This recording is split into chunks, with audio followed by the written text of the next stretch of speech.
RLD की राष्ट्रीय महासचिव अब्दुल सगीर खान से खास मुलाकात। भाजपा सरकार में पूर्व विधायक और पूर्व राज्य मंत्री भी रहे हैं अब्दुल सगीर खान। भाजपा छोड़ने के बाद कांग्रेस के साथ भी रहे हैं अब्दुल सगीर खान। आरएलडी के राष्ट्रीय महासचिव ने भाजपा और कांग्रेस दोनों पार्टियों को छोड़े जाने के सवाल का दिया बेबाकी से जवाब। पूर्व मुख्यमंत्री वसुंधरा राजे सिंधिया को दिया खुद को राजनीति में लाने का श्रेय। साथ ही पूर्व मुख्यमंत्री वसुंधरा राजे के साथ साथ मुख्यमंत्री अशोक गहलोत की भी खुले दिल से की तारीफ। राम को मुसलमानों का भी इमाम बताते हुए लगाए वंदे मातरम और जय श्री राम के नारे। साथ ही हिंदू मुसलमान को भाई भाई बताते हुए दिया सद्भावना और भाईचारे का संदेश। आप देख रहे हैं अपडेट इंडिया। हमारे साथ मौजूद है आरएलडी के राष्ट्रीय महामंत्री अब्दुल सगीर खान, जो कि पूर्व में धौलपुर विधानसभा क्षेत्र से विधायक भी रह चुके हैं, भाजपा की सरकार में राज्य मंत्री भी रह चुके हैं। सर, आपका बहुत बहुत स्वागत है हमारे चैनल में। नमस्कार, धन्यवाद, थैंक यू। सर, आपसे ये जानना चाहते हैं कि आप भाजपा में आपने 40 वर्ष दिए जी। 40 वर्ष तक आपने भाजपा की राजनीति की। भाजपा ने आपको खूब मान सम्मान भी दिया। भाजपा ने आपको एक बार 2 बार टिकट दिया, एक बार आप जीते, एक बार आप हारे। उसके बाद भाजपा ने आपको राज्य मंत्री का भी दर्जा दिया। उसके बावजूद आपने भाजपा क्यों छोड़ी? देखिए, मेरे कई इंटरव्यू में मैंने बहुत स्पष्ट रूप से कहा है कि मेरी पूरी जिंदगी का जो प्राइम टाइम है वो मैंने भारतीय जनता पार्टी को दिया। वास्तव में अगर देखें तो जनसंघ घटक के रूप में मेरा पहला नियुक्ति जनता युवा मोर्चे का, मैं जिले का अध्यक्ष था। फिर ईश्वर सिंह चौधरी जी की कार्यकारिणी में गुलाब चंद कटारिया, घनश्याम तिवारी जी, इनके साथ में मैं प्रदेश मंत्री, और उसके बाद में कालीचरण सराफ साहब के साथ में प्रदेश मंत्री रहा। और वसुंधरा जी के हमारे बहुत निकट संबंध रहे, वो भी प्रदेश उपाध्यक्ष थी उस समय। लेकिन देखिए, अटल जी, आडवाणी जी, इनके नेतृत्व में भारतीय जनता पार्टी ने प्रगति की। अटल जी देश के प्रधानमंत्री बने, उन्होंने सबको साथ में लेकर चलने का प्रयास किया। 2002 में बॉम्बे में प्रैक्टिस करता था। मोदी जी 2002 में आए और उनको मुख्यमंत्री बनाया। और 2002 के अंदर मोदी जी के राज्य में कम्युनल रॉयट्स हुए, कार्नेज हुए, 2000 लोग मारे गए। तो उनकी रीति नीति से तो मैं वाकिफ था, लेकिन मैं क्योंकि बॉम्बे में ही था, 2008 में आया। तो 2008 में आने के बाद वसुंधरा जी ने, और मेरे एक मित्र हैं धीरेन्द्र कन्ना, उन्होंने मुझसे कहा कि भाई आप चुनाव लड़िए। तो मैं वो व्यक्ति हूँ जो लाखों की प्रैक्टिस छोड़ के बॉम्बे वकालत के पेशे को, जहाँ दिलीप साहब मेरे क्लाइंट थे, बड़ी बड़ी कंपनियां, BPL, Fortis finance, India cement, capital finance, मैं उन सबको तिलांजलि देके वसुंधरा जी के कहने पर आके चुनाव लड़ा। और यहाँ की जनता ने मुझे लाड प्यार दिया, मैं चुनाव जीता। 2013 में वापस वसुंधरा जी ने बिना मांगे, बिना लॉबी के टिकट दिया। वसुंधरा जी का मैं मुरीद हूँ, रहूँगा, उनका एहसानमंद हूँ, धौलपुर की जनता का एहसानमंद। जिन सपनों के लेकर और जिन बातों को लेकर, जिन आदर्शों, सिद्धांतों, मूल्यों के लेकर भारतीय जनता पार्टी जनसंघ के रूप में, भारतीय जनता पार्टी के रूप में अटल जी के ज़माने तक सही चली, समन्वय के साथ, सबको साथ में इंक्लूसिव पॉलिटिक्स की, जिसको सब में सब कुछ शामिल करके ले जाए, वो मोदी जी ने 2014 में आकर लगा कि शायद मोदी जी बदल जाएंगे, क्योंकि पूरे हिंदुस्तान की राजनीति है, ये मात्र गुजरात नहीं है। लेकिन आदतन वो बदले नहीं, बीजेपी को हाईजैक कर लिया और सारे हिंदुस्तान को लेबोरेटरी बना दिया। गुजरात की लेबोरेटरी का एक्सपेरिमेंट हिंदुस्तान में करना शुरू कर दिया। बात तो विकास से शुरू हुई थी, सबका विकास, सबका साथ, सबका विश्वास। लेकिन हुजूर 9 साल के अंदर विकास की पैदाइश ही नहीं हुई। अगर विकास पैदा हो जाता 2014 में, तो 9 साल का बच्चा मोदी जी के आंगन में घूम रहा होता। लेकिन विकास पूरे हिंदुस्तान में कहीं हुआ नहीं। मोदी जी भाषण की कला में, झूठ बोलने में शायद दुनिया के पहले प्रधानमंत्री हैं जिन्हें अवार्ड दिया जाना चाहिए खूबसूरती से, क्योंकि वो इसमें यकीन करते हैं कि एक झूठ को लगातार 100 बार बोलो तो लोग इसका यकीन करेंगे। और झूठ का प्रोपेगेंडा प्रचार, और प्रधानमंत्री की जगह वो खुद प्रचार मंत्री बन गए, और वो प्रधानमंत्री हैं जो जिन्हें हिंदुस्तान की इकोनॉमी को देखना चाहिए, हिंदुस्तान की एग्रीकल्चर को देखना चाहिए, इंडस्ट्री को देखना चाहिए। उनने आज तक कोई भी फॉरेन मिनिस्टर अभी बनाए हैं इन्हें, एक्सटर्नल फॉरेन मिनिस्ट्री भी वो ही खुद ही देखते हैं। और उन्होंने पूरे हिंदुस्तान को कहा कि हम विश्व गुरु बनने जा रहे हैं। ट्रेन आउटर पे खड़ी है, लोग इंतजार कर रहे हैं कि हिंदुस्तान क्या बन जाएगा, विश्व गुरु। पहले तो ये उपाधि अभी तक तो हमने किसी की सुनी नहीं, और उपाधि उन्होंने खुद ही बना ली, पोस्ट खुद बना ली, और उन्होंने कहा कि बस हम तो विश्व गुरु होने जा रहे हैं, सारी दुनिया को संदेश देंगे हम। सारी दुनिया की सबसे बड़ी सिंगल लार्जेस्ट पार्टी है और single largest democracy of the world. लेकिन मोदी जी, आपने 9 वर्ष में अपने विकास की यात्रा का किसी को भी हिसाब नहीं दिया। जब कभी भी कोई हानि नजर आती है, बात होती है, तो आप पंडित जवाहरलाल नेहरू को कोसते हैं, आप कांग्रेस को कोसते हैं। 70 साल में कुछ भी नहीं हुआ। इतनी सारी इंस्टीट्यूशन कांग्रेस ने आज़ादी के बाद खड़ी करी, वो आप एक एक करके बेच रहे हैं। आपने कहा मैं देश को नहीं जुड़ने दूंगा, देश को नहीं बिकने दूंगा, लेकिन तुमने अपना ज़मीर बेच दिया। अडानी के हाथ में आप खेल रहे हैं, अंबानी के हाथ में खेल रहे हैं। आप तो चाय वाले थे, आपने तो गरीबी के दर्शन किए हैं, आपने 35 साल भिक्षा मांगी है, आपने तो संन्यास लिया था। आप तो जाके अपने घर को परिवार को छोड़कर 17 साल की उम्र में निकल गए। आपकी तो 17 साल से पहले की शादी हुई, नाबालिग थे आप जब शादी हो गई।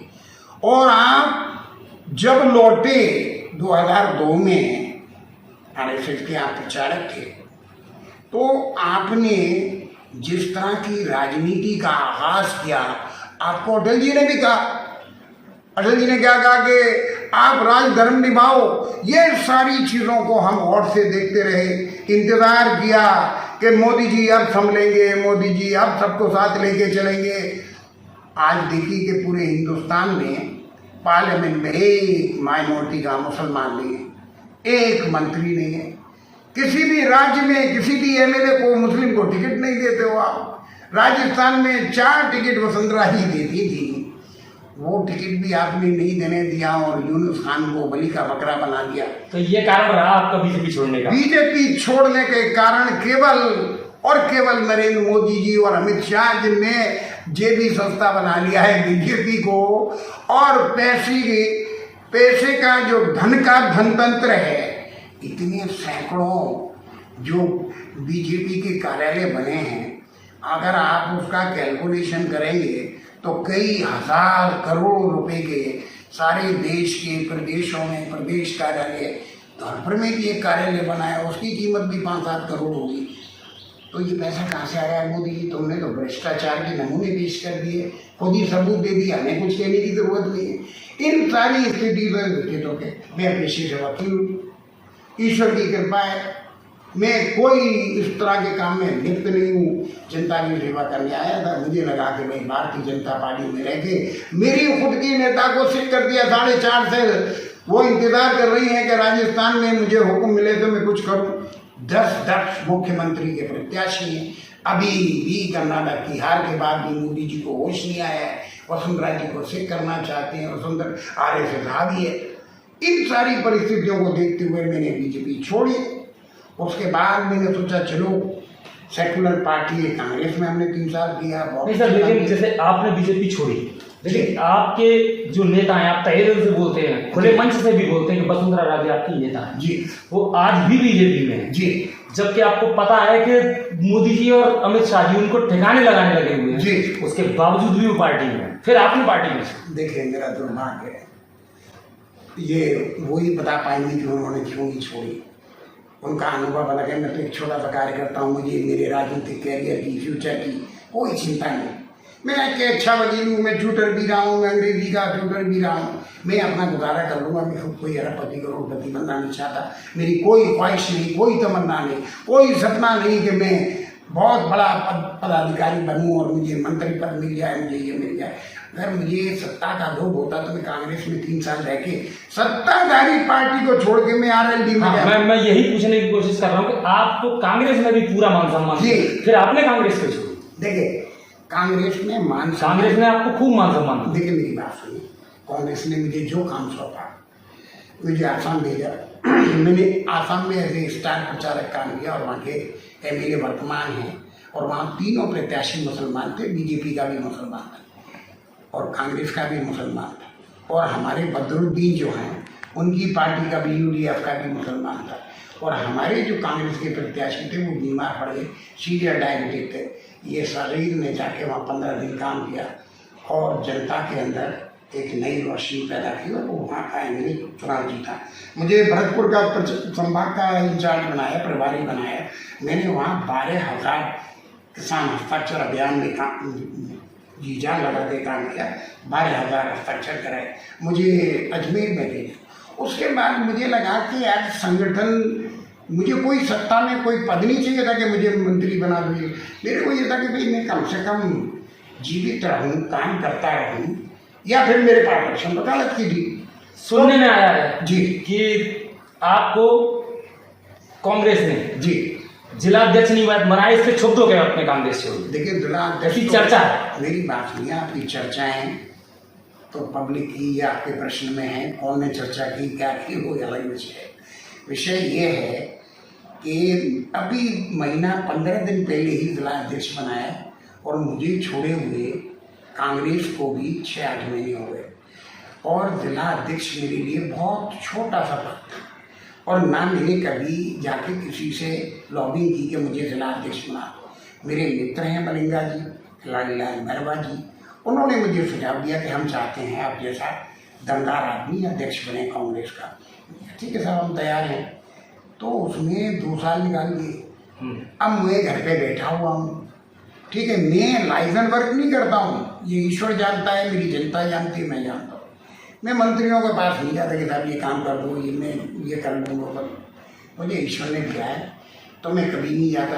हाँ, मेरे बहुत सारे मंत्री 2008 में, उस वक्त भी कांग्रेस की सरकार थी, मेरे मित्र हैं, लेकिन ये मेरे नेचर के खिलाफ। तो मुझे लगा कि यार मुझे ऐसी पार्टी चाहिए जो मुझे प्लेटफॉर्म दे और मुझे फ्रीडम ऑफ एक्सप्रेशन है, लिबर्टी ऑफ एक्सप्रेशन है। मैं जो विचार अपने रखना चाहता हूँ, मेरे कभी भी राष्ट्रीय अध्यक्ष ने नहीं कहा कि सलीम जी आप ऐसे नहीं ऐसे बोलो या इस बात पे मत बोलो, इस पर खामोश रहो। मैं खुलकर अपने विचार अभिव्यक्त करता हूँ और मेरा अंतिम समय है, मैं कोई 85 साल की ज़िंदगी जीने के लिए तैयार नहीं हूँ। जितनी भी मेरी ज़िंदगी का हिस्सा बचा है, मैं किसानों, मजदूरों, गरीबों, उनको गणेश मानकर उनकी मैं पूजा करना चाहता हूँ, उनकी सेवा करना चाहता हूँ। इसलिए मैं आरएलडी में हूँ और आरएलडी में इंशाअल्लाह अगर ईश्वर ने चाहा तो मेरी अंतिम सांसें इसी पार्टी में गुजरेंगी और मैं इसी के साथ में जहाँ भी मैं रहा हूँ वफादारी से रहा हूँ। 40 साल कोई 4 दिन नहीं है, मुसलमान तो 3 दिन में तलाक कर देता, 3 बार बोल गए। मैंने भारतीय जनता पार्टी जैसी पार्टी के साथ 40 साल गुजार दिए। बॉम्बे से भी मैं प्रचार करने आया, भैरव सिंह जी का, वसुंधरा जी का, और अपना कुछ खर्च करके गया। मैंने बीजेपी बड़े भारी मन से छोड़ दिया। काश मोदी जी को अभी भी अकल आ जाए, मैं आऊँ या ना आऊँ, मैं घर वापसी करूँ या ना करूँ, लेकिन ईश्वर के लिए इस हिंदुस्तान के अंदर जो मोहब्बत की फिजा है, जो मोहब्बत की हवा है, जो गंगा जमुना तहजीब है, मोदी जी प्लीज़ रहम करो हिंदुस्तान पर और अपनी ये हिंदू मुस्लिम डिवाइड एंड रूल वाली पॉलिटिक्स को ख़त्म कर दो। इससे आरएसएस भी चुप है। राष्ट्र को मजबूत करने की बात करते हैं, हम राष्ट्रभक्ति की बात करते हैं, हम देशभक्ति की बात करते हैं। 25 करोड़ मुसलमानों को आप समुद्र में पटकेंगे, क्या करेंगे? ये हिंदुस्तानी लेकिन है। कांग्रेस पार्टी तो मुसलमानों को हमेशा सपोर्ट करती है, फिर आपने कांग्रेस कैसे? मैं यही कह रहा हूँ, देखिए दो चीजें हैं, सपोर्ट करते हैं। सेकुलर पार्टी है। मैंने सैकड़ों, मैं नहीं कह रहा कि कम्युनल है, मैंने ये नहीं कहा कि वो कांग्रेस बुरी पार्टी है, मैंने ये भी नहीं कहा कि अशोक गहलोत जी बुरे, मैंने तो अभी भी तारीफ की है, हमारी अलायंस है। मैं कह रहा हूँ कि मेरा कोई रोल नहीं है जी, मैं जाके वॉचमैन बना दो भैया, कुछ भी तो करोगे साहब, सगीर तुमको ये काम करना है, और मैं बिना काम के वकालत भी नहीं करूं, राजनीति का काम भी नहीं करूं, कोई जिम्मेदारी ना हो काम करने के लिए, तो भाई साहब सिख करने के लिए मैं पैदा नहीं हुआ हूँ, सिख हो जाऊँ, घर पे बैठ जाऊँ। मुझे चैन चौधरी सामने मान सम्मान सब दिया, मुझे ये सारे शक्तियाँ प्रदत्त हैं कि मैं जाऊँ जनता के बीच में काम करूँ, मैं काम कर रहा हूँ। I am more than happy, मैं बहुत खुश हूँ। मुझे टिकट मिले नहीं मिले, मुझे केवल इतना सा ये है कि एक प्लेटफॉर्म मिला है, मैं अपने उबार, मैं अपने विचार मैं कह पा रहा हूँ आपके साथ में। लोग तो डरते हैं कि यार ये बात कही तो मोदी जी को वो आ जाएगी, ईडी आ जाएगी, ये हो जाएगा। मैं केवल और केवल ईश्वर से डरता हूँ, भगवान से डरता हूँ, अल्लाह से डरता हूँ। मानव से डरना मैंने अपने जीवन में सीखा। आरएलडी से कांग्रेस के साथ अलायंस है जी, हो सकता है कि कल को कांग्रेस का उम्मीदवार जी, कांग्रेस का उम्मीदवार जैसा कि माना जा रहा है कि शोभा रानी कुशवाहा को यहाँ से तय माना जा रहा है जी, और कांग्रेस की उम्मीदवार शोभा रानी रही, तो क्या आप उनके लिए वोट मांगेंगे? देखिए मैं आपको अर्ज करूँ, मैं वोट मांगने की बात तो जब आएगी वो टिकट में आए, और ये हाइपोथेटिकल क्वेश्चन है कि वो उनको टिकट मिल जाए और वो जो है उनके मालाएं डल जाएं और उनको फिर ये हो जाए। It is hypothetical and hypothetical questions can not be answered, but I want to say and I want to make it very clear, हम पूरी प्रयास कर रहे हैं, हमने ये कन्विंस किया है अपनी पार्टी को सबसे पहले कि देखिए साहब 3 बार आदरणीय बनवारी लाल जी चुनाव लड़े, बनवारी लाल जी बाई इलेक्शन में लड़े, 38,000 वोट से आ रहे। अब वो शोभा रानी ये समझ रही हैं, मैं तो इसको बड़ी मूर्खता समझता हूँ कि 38,000 वो अपनी दमखम से जीत गई। तुम्हारे पति देव 10,000 से जीते 12 से, और तुम 38 से जीती, तो ये वोट तुम्हारे। ये वसुंधरा जी की कृपा थी कि आप 38,000 से जीत गए, और उसमें मेरा भी योगदान था। माइनॉरिटी ने 90% वोट दिया था शोभी रानी को। वो सवाल बीजेपी और हिंदू कैंडिडेट का नहीं था, सवाल मुसलमानों ने ये देखा कि नहीं, वसुंधरा जी का आह्वान है, ये हमेशा कानून के हिसाब से चलती हैं, और हमको भी सम्मानित किया, उन्हें राज्य मंत्री बनाया था। धौलपुर की विधानसभा क्षेत्र के 25,000 मुस्लिम हैं, उन्होंने 90% वोट शोभा रानी को दिया, महारानी साहब के कहने से, और हमारे विनम्र निवेदन था, और ये 38,000 जीत गए। फिर 2013 में के बाद जब ये 17 का था, ये तो बाय इलेक्शन, उसके बाद फिर इनको दूसरी बार फिर इन्हें मौका दे दिया वसुंधरा जी ने, इन्हें धमकी दी, मैं बसपा में चली जाऊंगी, मैं यूँ करूँगी, मैं ये, तो उन्हें उनको टिकट दे दिया। फिर उसके बाद क्या हुआ, तब भी हम बीजेपी में थे, फिर भी हमने मदद की, पार्टी के साथ रहे, ये विधायक बन गई। तो 2 बार तो इनको जिताने में शोभा रानी ने, उसमें हमारा भी योगदान। बिल्कुल।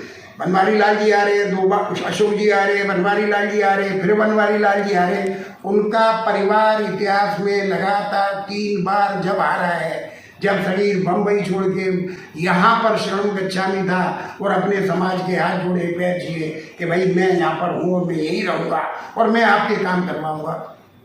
लेकिन आज के हालात ये बताते हैं कि कांग्रेस की प्रत्याशी शोभा रानी कुशवाहा ही होगी, और कांग्रेस का ऐलान और आरएलडी के अलायंस में अगर ये टिकट कांग्रेस के खाते में गई, तो मेरा प्रश्न ये था, कांग्रेस के खाते में गई तो क्या आप वोट मांगेंगे शोभा रानी? देखिए मेरी बात सुनिए, हमने 2 चीज बातें कही, हमने अपने उसमें कहा है खाते में कांग्रेस के में रोज चले जाए, हमें कोई शिकवा शिकायत नहीं है, और ये हमारी आलाकमान बात करेगी। लेकिन ये तो मुझे सुप्रीम कोर्ट ने भी अधिकार दिया है, कॉन्स्टिट्यूशन ने मुझे ये अधिकार दिया है कि मैं दागी लोगों का, मुझे याद आ रहे हैं भैरव सिंह शेखावत, लेकिन अगर गलती से कोई पॉलिटिकल पार्टी, हमसे भी गलती होती है, भगवान ने इंसान है, किसी दागी प्रत्याशी को टिकट मिल जाए तो जनता उसे हरा दे। अब जनता की आत्मा को जागृत करना है कि तुम्हें भ्रष्टाचार सहना है, भ्रष्ट प्रत्याशियों को जिताना है, चिट फंडियों को जिताना है, जातिवादियों को जिताना है या उन्हें हराना है। तुम्हें चुनना है कि तुम्हारा प्रतिनिधि कौन हो। सवाल ये नहीं है कि जब उनको मिल गई तो तुम क्या करोगे, मैं मांगूंगा वोट, लेकिन जनता को पता है कि ये क्या है। जो चिटफंडी है, इनके एफिडेविट में पिछली बार इनने खुद ने स्वीकार किया था चिटफंड के 2 केस हैं। 2 केस की कॉपी मेरे पास थी, मैंने पेश नहीं की क्योंकि दोषी काफी था, हटाना होता। अब ये चिटफंडी की पूरी दास्तानें हतमताई उनके पास है, कांग्रेस के पास। अगर कांग्रेस को भी चिटफंडी ही लाने हैं, क्रिमिनलाइजेशन ऑफ पॉलिटिक्स नहीं होना चाहिए। मोदी जी ने भी कहा था कि मैं पार्लियामेंट की सफाई कर दूंगा और फास्ट ट्रैक कोर्ट में केस चलेंगे। 37% members of parliament specially in BJP are hardcore criminal. उनके दामन पे दाग हैं, वो हीरियस क्राइम्स में इन्वॉल्व हैं। और उसकी नज़ीर जंतर मंतर पर बैठी हमारी स्वर्ण पदक विजेता महिलाओं ने जो गंभीर आरोप लगाए, उसके बाद भी अरे तू तो मेरे घर की परिवार की है, वह परिवार की महिला सिंह ने बात तक नहीं की। उनके साथ में जंतर मंतर पे जो दुर्व्यवहार हुआ वो पूरा देश जानता है और मानता है। आज मणिपुर 77 दिन जलता रहा। ये महिलाओं की बात राजस्थान को कंपेयर कर रहे हैं मणिपुर से, ये मणिपुर से कंपेयर कर रहे हैं छत्तीसगढ़ को। मणिपुर में आदरणीय प्रधानमंत्री जी लगभग 300 चर्चेज, 5000 घर सुहा कर दिए गए हैं और जहां पर 100-150 से अधिक लोग मारे गए हैं, बेघर हो गए हैं। नंगा निकालकर महिलाओं के साथ में जो हिंदुस्तान के इतिहास में कभी नहीं हुआ, उस तरह की कुगतियां की गई हैं। और एक अकेला सब पे भारी वो पार्लियामेंट से मुंह छुपा रहा है, वहां जाके बोल नहीं सकता। इस देश के प्रधानमंत्री के लिए आप क्या कहेंगे? बिल्कुल, मैं लौट के आता हूँ फिर उसी प्रश्न पे। जी, आपने लगातार 2 बार, अभी आपने खुद कहा कि 2 बार आपने लगातार उनके लिए वोट मांगे। वो चिटफंडी है, ये बात आपको तब भी बता दी, तब भी आपने वोट मांगे। ऐसी क्या राजनीतिक मजबूरी थी? वही थी जो आप कह रहे कि अगर उनको टिकट मिल गया, आप बीजेपी में हैं, एक पार्टी का अनुशासन होता है। लेकिन उससे पहले 2013 में जब इनके पतिश्री चुनाव लड़े थे मेरे विरुद्ध, मैं एक बीजेपी का कैंडिडेट था, भाई बनवारी लाल शर्मा जी, जो अब काफ़ी वृद्ध हो गए, 85 क्रॉस कर लिए, उस वक्त BL कुशवाहा रहे। पूरे धौलपुर जिले में सबको बेवकूफ़ बनाया, 2000 लोगों को, नौजवानों को नौकरी दे दी। गांव-गांव में जाकर मैंने कहा था कि ये चिटफंडी है, ये हत्यारा है। पार्टी के प्रति निष्ठा होने की वजह से आपने ऐसा जी, पार्टी की निष्ठा होने की। और इससे बड़ी निष्ठा क्या हो सकती है कि एक वकील जो बीजेपी में है, अरे सगीर कोई बात नहीं है, ये गलती हो गई अभी, ये मेरे मित्र है, मुझसे कहा अरे यार तू मेरी बात नहीं मानेगा, मनोज साहब की बात नहीं मानेगा। मैंने कहा बात मानूंगा, लेकिन उसके बाद नहीं। जब चुनाव खत्म हो गए मैंने बीजेपी छोड़ दी, क्योंकि तुम्हें और कांग्रेस में कोई अंतर नहीं, किसी में कुछ नहीं। तुम चिटफंडियों को, क्रिमिनल्स को, बदमाशों को, गुंडों को पार्लियामेंट में भेजोगे और तड़ी पार अगर हमारा गृह मंत्री होगा तो मुझे ये बताइए कि हिंदुस्तान के अंदर कैसे शासन चलेगा। आज चाहे नूह में आग लगी हुई है, दिल्ली में जाके धमाके कर रहे हैं, वहां पे नूह में जो हुआ है उसकी लगकर राजस्थान में भी देखी जा रही है, भरतपुर और कामारडी के आसपास। उसको आप धौलपुर के परिप्रेक्ष्य में किस तरह से देखते हैं? देखिए, मैं आपको एक अर्ज करना चाहता हूँ बिल्कुल ईमानदारी के साथ। धौलपुर तो हिंदुस्तान का स्वर्ग है, बिल्कुल। यहाँ पर आज तक हिंदू और मुसलमानों ने इनकी प्रयासों के बावजूद भी दुर्भावना नहीं हुई। हमारा कोई काम बिना हिंदू के पूरा नहीं होगा, हिंदू का कोई काम बिना मुस्लिम के पूरा नहीं होगा। हम भाई भाई हैं और भाई भाई रहेंगे। 1947 में जब सारे हिंदुस्तान में हाहाकार मच रही थी, हमारे जो महाराज थे उन्होंने कहा हिंदू और मुसलमान मेरी 2 आँखें। खबरदार अगर धौलपुर में किसी ने टेंशन भी पैदा किया, बाड़ी में थोड़ा सा हल्का सा कुछ हुआ, भरतपुर में बहुत कुछ हुआ, लेकिन धौलपुर में हमारा हृदयवान सिंह ने, जो हिंदू धौलपुर के हिंदू और मुसलमान को अपनी दो आंखें मानते थे, धौलपुर में कुछ नहीं हुआ। वो परंपरा का पालन आज भी गंगा जमुना तहरीर का हमारे हिंदू भाई भी कर रहे हैं, वो हम भी कर रहे हैं। कल आप भी देखिए, थोड़ी सी दुर्घटना हुई, 3 नौजवान मरे, हम वहाँ पहुँचे, हिंदू भाई भी पहुँचे, मुसलमान भाई भी पहुँचे, और हमने उनके हाथ जोड़े और उनसे कहा कि तुम अपने घर जाओ, तुम्हारी लड़ाई कंपनसेशन की हो, मुख्यमंत्री हम लड़ेंगे।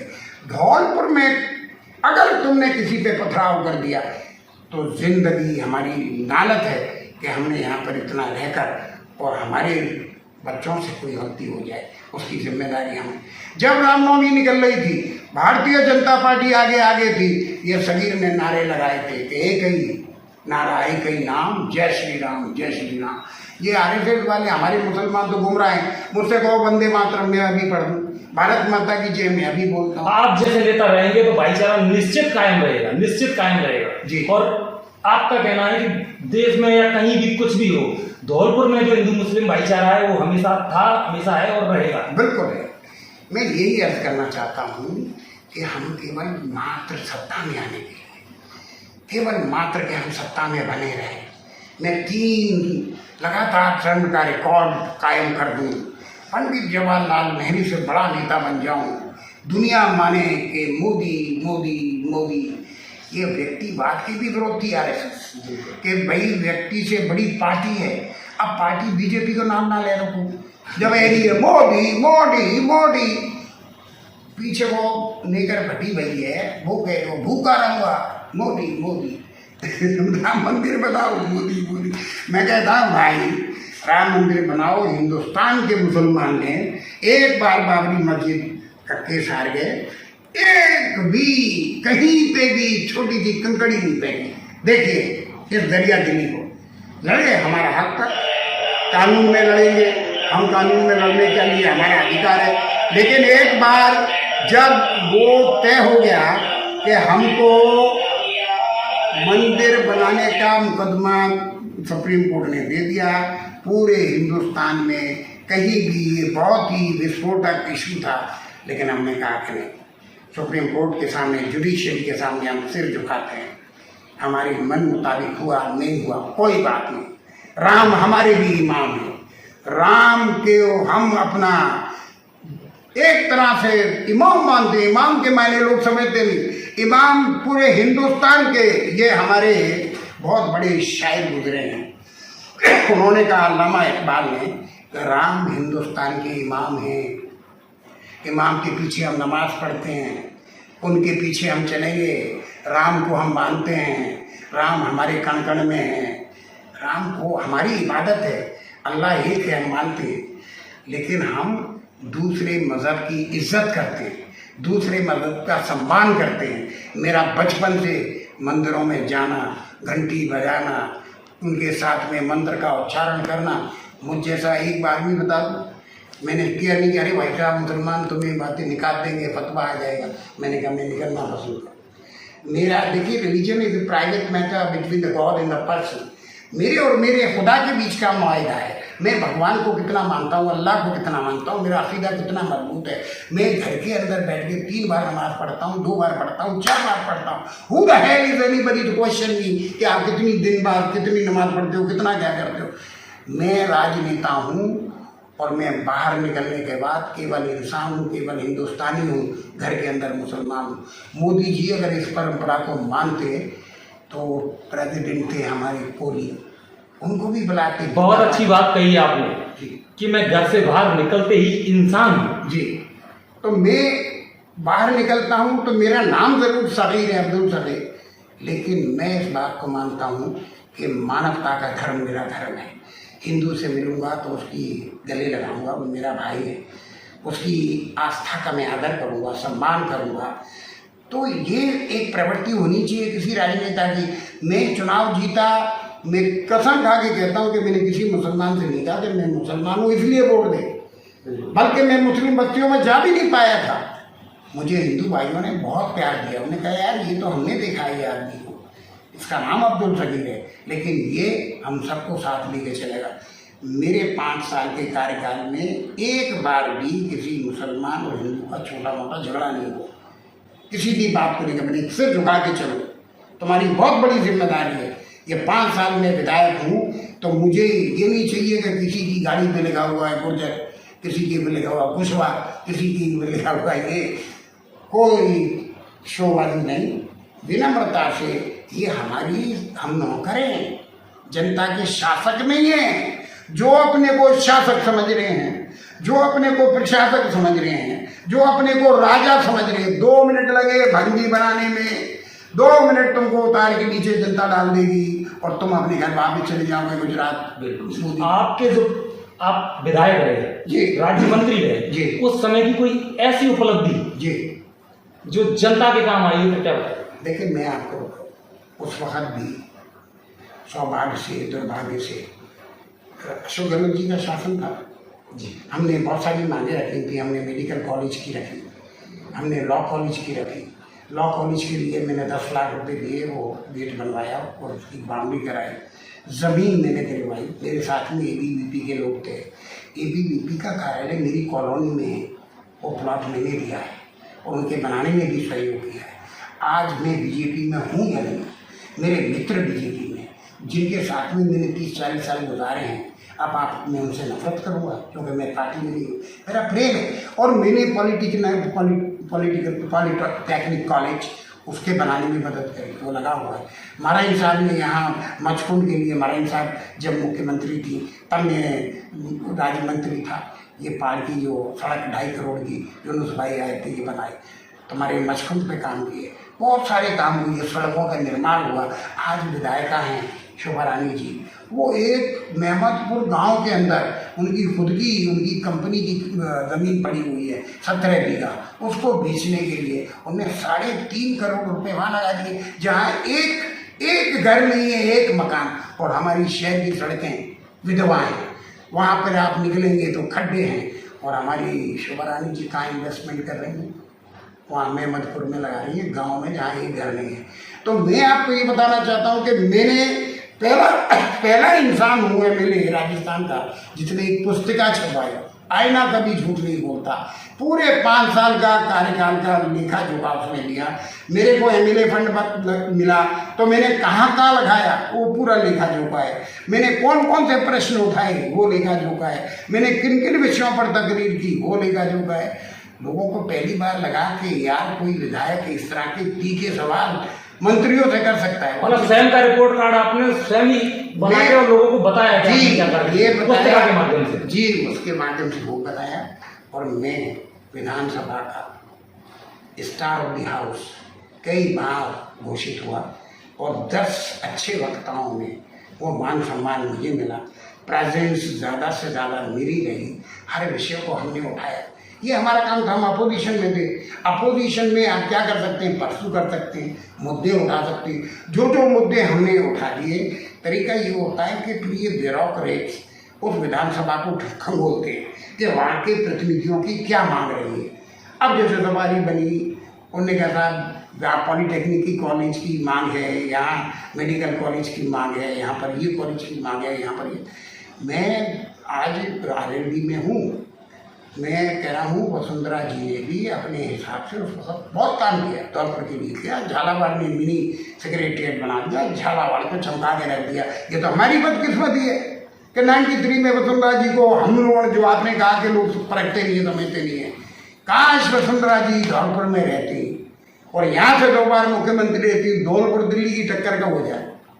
हमने फिर गलती कर दी, फिर हम जातिवाद में बिल्कुल ये कहानी है। तो इसलिए जनता को जागरूक होना पड़ेगा। हम बड़ी बड़ी बातें करते हैं, जनता को जातिवाद से ऊपर उठना है, भावनाओं से ऊपर उठना है, धर्म से ऊपर उठना है। और ऐसा मैंने तो सबको ये मैसेज दिया है, अगर मैं भ्रष्ट हूँ, मेरे खिलाफ अगर तुम कन्विंस हो, मुझे वोट मत देना, खुदा के लिए तुमको वोट मत देना, आप उसको वोट दो। पार्टियाँ लगभग एक जैसी हैं। इस बात को छोड़ दो कि साहब वो कम्युनल है, फासिस्ट है, वो दंगे करा रहे हैं, वो ये करा रहे हैं, लेकिन कुल मिलाकर ये कि आप व्यक्ति देखो, व्यक्ति से तो पार्टी बनती है, कोई गाय भैंस से थोड़ी बन रही है पार्टी। पार्टी व्यक्तियों का समूह है, मैं एक बात कहता हूँ कि कसम खा ली है बीजेपी ने कि हम किसी का इस्तीफा नहीं देंगे। एक बार राजनाथ सिंह जी ये बीजेपी है, यहाँ इस्तीफे नहीं होते। और शायद सबसे बड़ी भूल कांग्रेस की रहती कि जरा आरोप लगा इस्तीफा दे, जरा आरोप लगा इस्तीफा दे, तो वो ठप्पा लग जाता। देखो इस्तीफा देना पड़ा था। कांग्रेस जरा सा आरोप लगते ही इस्तीफा लेती थी, कांग्रेस सफाई देती थी, नफाई देती थी, जनता के जवाब देती थी और उससे मंत्री से कहती थी तू इस्तीफा दे। और बाद में मुझे बता दीजिए, तुमने 9 साल हो गए मोदी जी, किन किन को सजा करा दी? एक राजनेता का नाम बताओ कांग्रेस के जिसको आपने सजा करा दी। आप बताओ कि ब्लैक मनी कहाँ कहाँ आया, कब आया, कैसे आया। और एक कन्फेशनल स्टेटमेंट हमारे राम जेठमलानी का है कि देश को धोखा देने में मेरा भी हाथ है। मैंने मोदी और शाह से मिलकर इस देश को धोखा दिया है। It is a confessional statement of mind. I seek your forgiveness. मैं मरते वक्त ईश्वर को सामने जाके सही आत्मा के साथ जाऊं। ये आप वीडियो देखिए। सगीर साहब, नहीं सहेगा हिंदुस्तान। जी।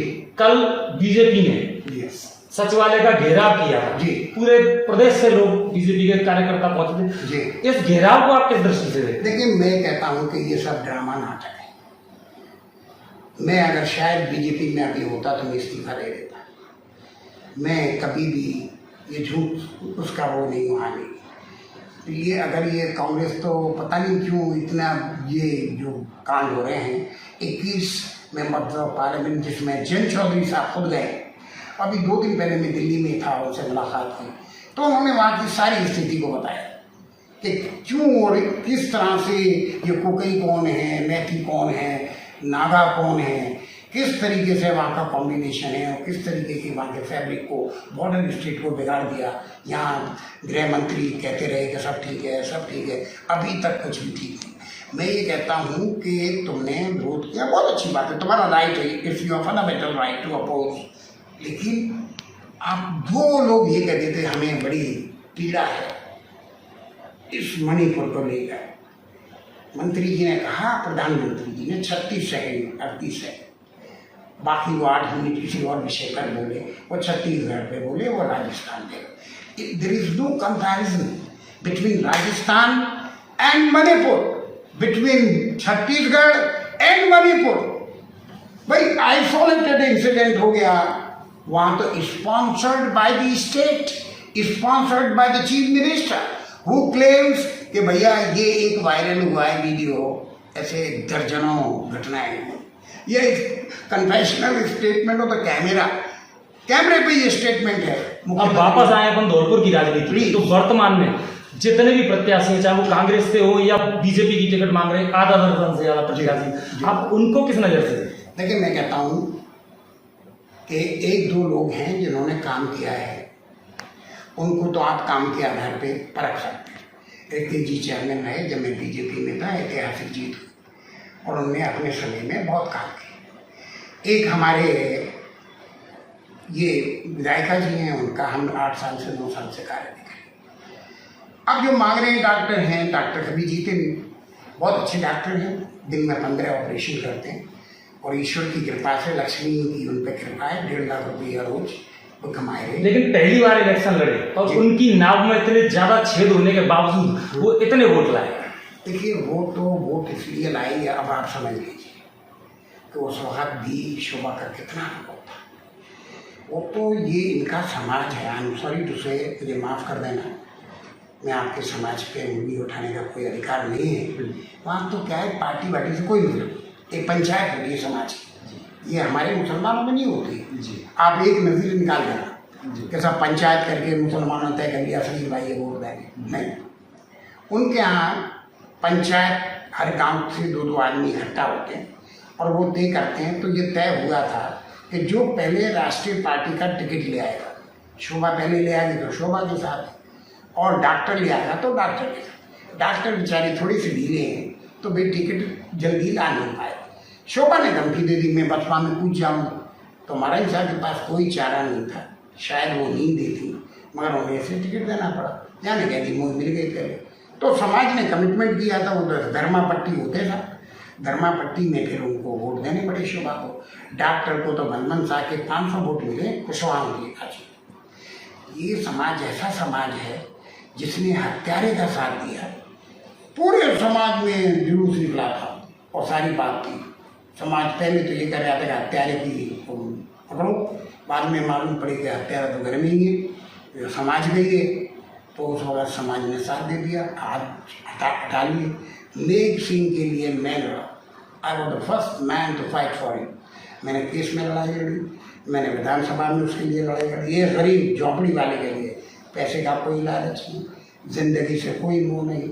ऐसे बोल्ड व्यक्ति की ज़रूरत है जो अत्याचार, जुल्म और सितम के खिलाफ जनता के लिए लड़ाई लड़े। नहीं, लेकिन अगर जैसे हम बात करें जी, वो 3 बार से विधायक हैं, ये जनता का जनादेश है। देखिए 3 बार मत कहिए, क्योंकि वो जीते तो एक दिन विधानसभा में नहीं पाए जा पाए। कौन?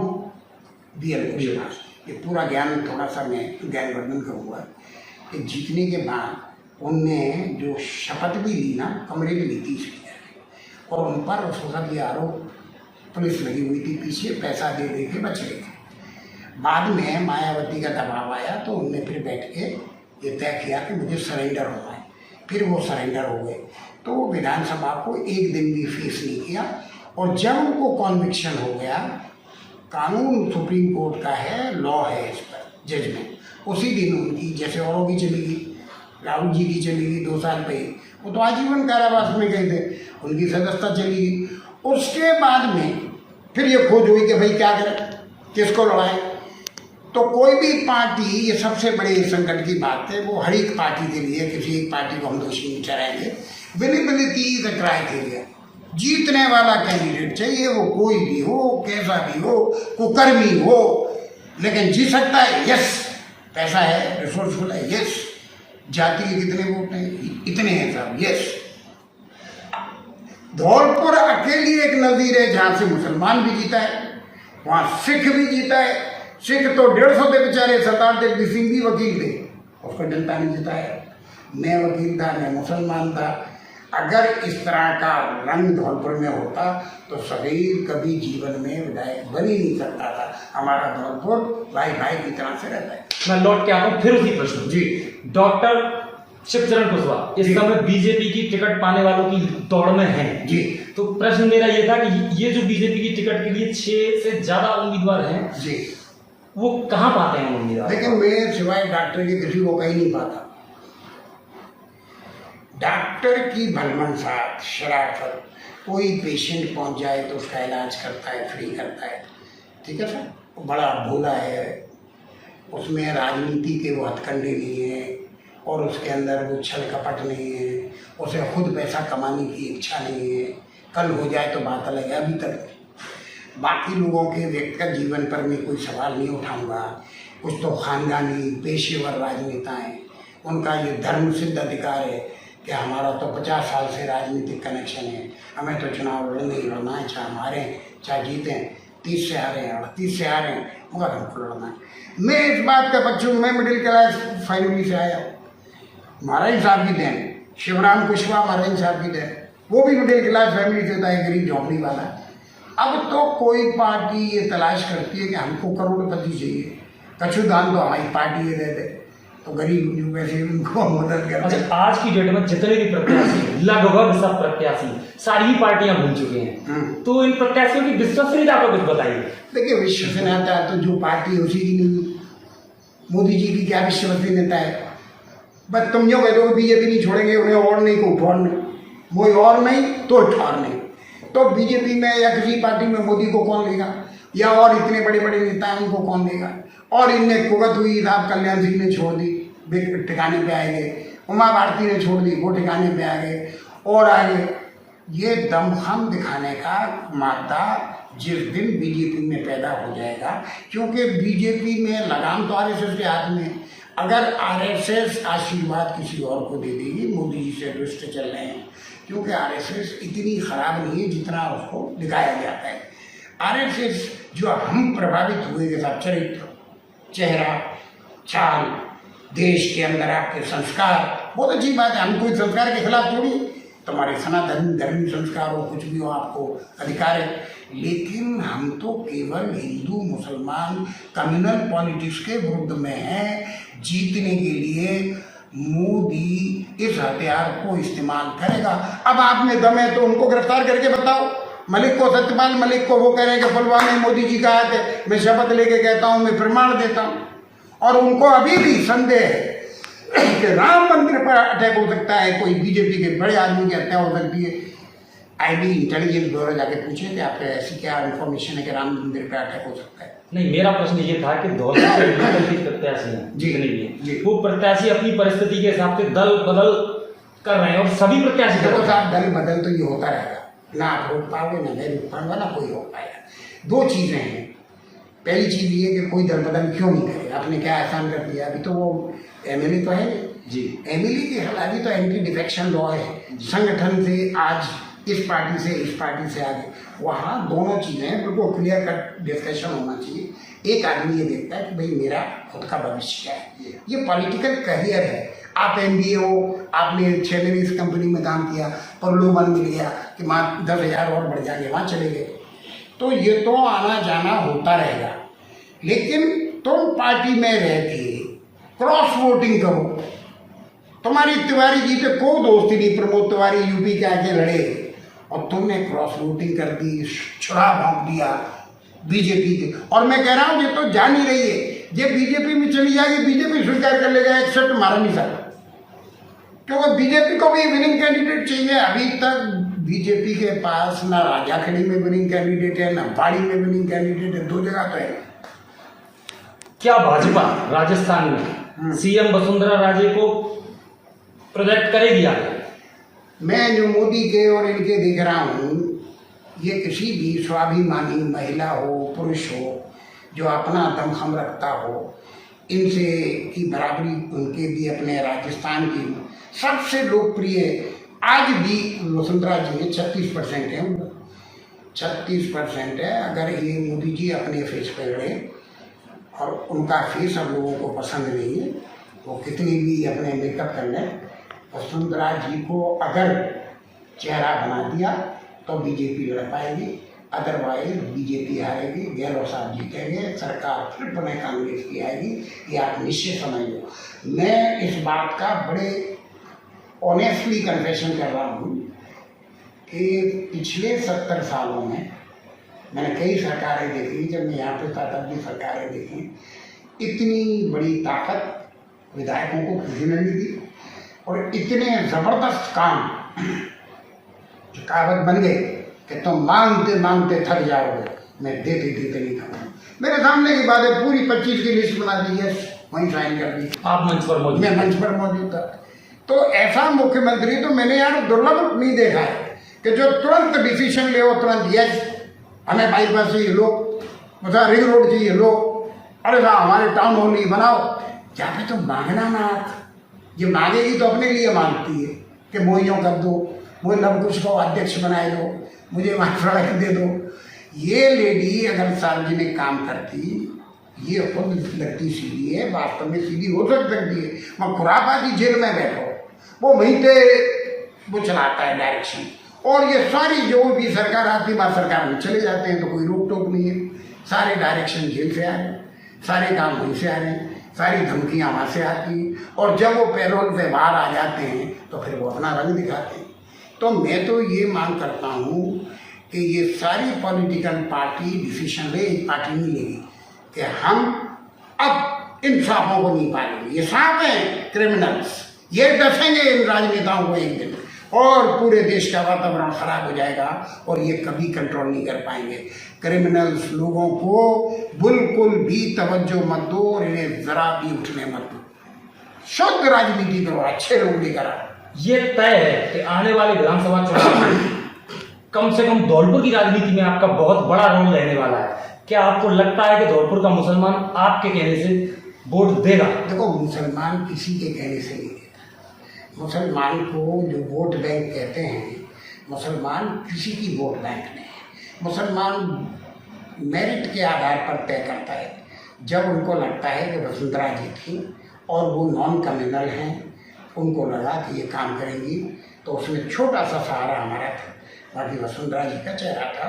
तो मुसलमानों ने, धौलपुर के मुसलमानों ने मुझे भी वोट दिया, 2 बार मुझे दिया, और 2 बार हिंदुओं को दिया। अब कौन थे रितेश जी, हिंदू, बीजेपी, टिकट वोट दिए मुसलमानों ने। शोभा रानी कुशवाहा, मुसलमानों ने वोट दिए, फिर दोबारा लड़ी, फिर वोट दिए। तो धौलपुर का मुसलमान ने ये देखता है कि भाई हम महफूज हैं, हमारा भी यहाँ ख्याल रखा जाएगा, और जो व्यक्ति अच्छा होगा, हर एक चाहता है कि हमारी सेवा करो, हमारी खिदमत करो, हमारी मांगों को मानो, हमारे काम करो, कौन नहीं चाहेगा। तो ना तो वो मेरे बिके हुए हैं, ना किसी और की मुट्ठी में है। मुसलमान स्वतंत्र रूप से सोचता है।